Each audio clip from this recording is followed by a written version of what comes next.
Breaking news. Mandela Highway. Bus turnover. See it here? Bus turnover. Run over one crocodile. The bus run over. And this is the result.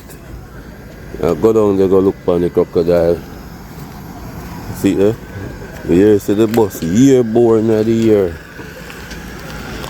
So I walk, go down, go look for the crocodile, you know. Yeah, man, right now as we speak, on the Mandela Highway, crocodile dead. Yeah, man, you know, I'm going to the hospital.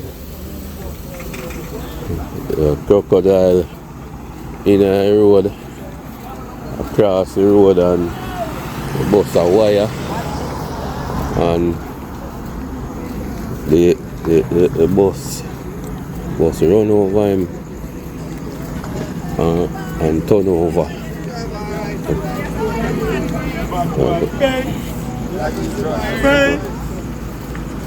Get a picture of the crocodile, you know, and go back down to the scene. Big crocodile too, you know.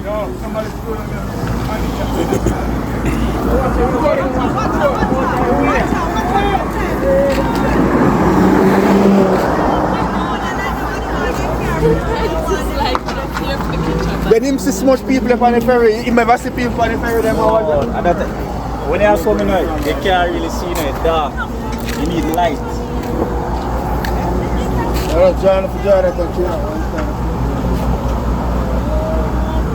But remember, say my boy, the vehicle still in the road. Yeah, that's the thing. But when you are speed and coming in, I really see that.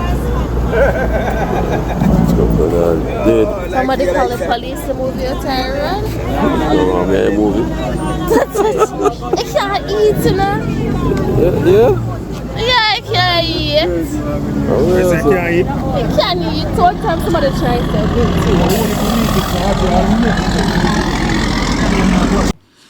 JBNN keep you informed. I'm Michelle Jones. Before we get into the news, please remember to like, subscribe, leave a comment, and to share the news with someone today. Now on to the news. Back-to-back earthquakes felt in Jamaica. Two back-to-back earthquakes were felt in Jamaica on Sunday morning.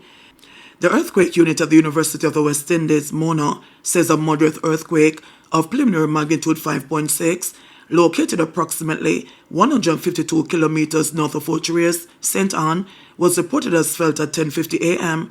It had a focal depth of 14.6 kilometers and is reportedly felt across several parishes. Meanwhile, another quake was felt at 11:50 a.m.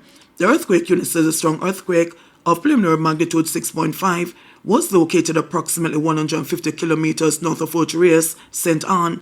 It was also felt across several parishes. Alleged gunmen killed by police in Rockfort, guns seized. 3 alleged gunmen are dead, and the 2 guns have reportedly been recovered following an early morning shooting in Rockfort, East Kingston, on Sunday. Reports indicate that police were on patrol shortly after 2 a.m. when they stopped to use an automated banking machine. It is alleged that the officers were fired upon by 3 armed men. The police returned fire, hitting the alleged gunmen. The 3 men were subsequently taken to the hospital, where they were pronounced dead. They have since been identified as O'Shane Stubbs, otherwise known as Moonhead, a labourer, Keishon Smith, also called Bimmers, a deliveryman, and Evander Campbell, a car washer. All 3 men were from Rockfort, East Kingston. 2 guns, a Ruger 9mm pistol, and a 9mm Sig Sauer handgun were reportedly recovered from the scene. The incident occurred during a 48-hour curfew in sections of Rockfort, which started at 6 p.m. on Friday, November 8, and is scheduled to remain in effect until 6 p.m. on Sunday, November 10. Montego Bay businesswoman killed at home. A Montego Bay businesswoman was killed at her Bogue Village home in St. James at about 7:30 a.m. Sunday. The deceased, 52-year-old Althea Graham Dolly, a former personal banker, was shot multiple times by unidentified assailants. She was transported to the Cornwall Regional Hospital, where she was later pronounced dead. Reports indicate that Graham Dolly was leaving her home to attend church when the attack occurred. Security guard charged for allegedly stealing cell phones from store in St. Mary. The St. Mary police have charged 38-year-old security guard Ramando Beecher, otherwise called Rome, with shop breaking and larceny. The Port Maria police say at about 5:30 p.m. on November 5, a man locked his business establishment located in a plaza in Highgate and left. However, upon his return, he realized that a glass window was smashed. Checks were made within the store, and he found that a number of cell phones were missing. A report was made to the police, and an investigation was launched. During the investigation, Beecher was arrested. Convicted lottery scammer assets valued at over $100 million frozen by Supreme Court. Nearly 24 assets valued at more than $100 million that have been traced to a convicted lottery scammer have been ordered frozen by the Supreme Court. A restraint or freezing order is the first step in having assets derived from criminal conduct forfeited to the government through the Proceeds of Crime Act POCA, the legislation enacted to deprive criminals of their ill-gotten gains. The string of assets believed to be owned by the convict includes roughly 20 motor vehicles, a very valuable piece of real estate, multiple bank accounts, and cash, according to Keith Darren, Principal Director in charge of investigations at the Financial Investigations Division, FID. The FID is the arm of the Ministry of Finance and the Public Service that enforces POCA. The vehicles were acquired over a very short period of time without any loan financing, while the cash was seized at premises linked to the man during 2 operations, flowing from a joint investigation between the FID and the major organized crime and anti-corruption agency MOCA, Darren disclosed. He said Jamaican authorities also have evidence that a significant sum of United States currency was taken from the convicted scammer by American law enforcement agents when he tried to smuggle the cash within the U.S.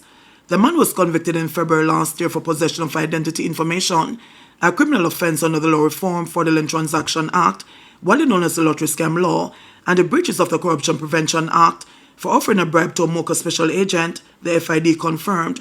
The lottery scam legislation was enacted 11 years ago amid an explosion in the advance fee schemes at the time. The overall value of his criminal benefit was assessed by financial crime investigators at in excess of $100 million, Darren said on Friday during an interview. He said the Supreme Court is to schedule a hearing to determine the extent of the convict's benefit from his criminal conduct. The court will also determine whether any of his assets should be forfeited to the government or if a pecuniary penalty should be imposed. Jamaican lottery scammers are raking in approximately $600 million annually, many from elderly American citizens, through various advance fee schemes, a top U.S. law enforcement official has revealed, citing complaints reported to the U.S. Federal Trade Commission. I would say within the last decade, it's probably been about $3.2 billion, Eric Shen, inspector in charge of criminal investigations at the U.S. Postal Inspection Service, said during an interview. 28 Jamaicans have been extradited to the U.S. in the last decade, including 5 so far this year, to face criminal charges related to their involvement in the deadly lottery scam, he disclosed. Between June 2020 and August this year, the FID completed asset recovery investigations against 17 people who were convicted in the Jamaican High Court for offences under the lottery scam legislation, Darren disclosed. JBN, we keep you informed. Please remember to subscribe, like, share, leave us a comment, and click the notification bell to receive our daily news items.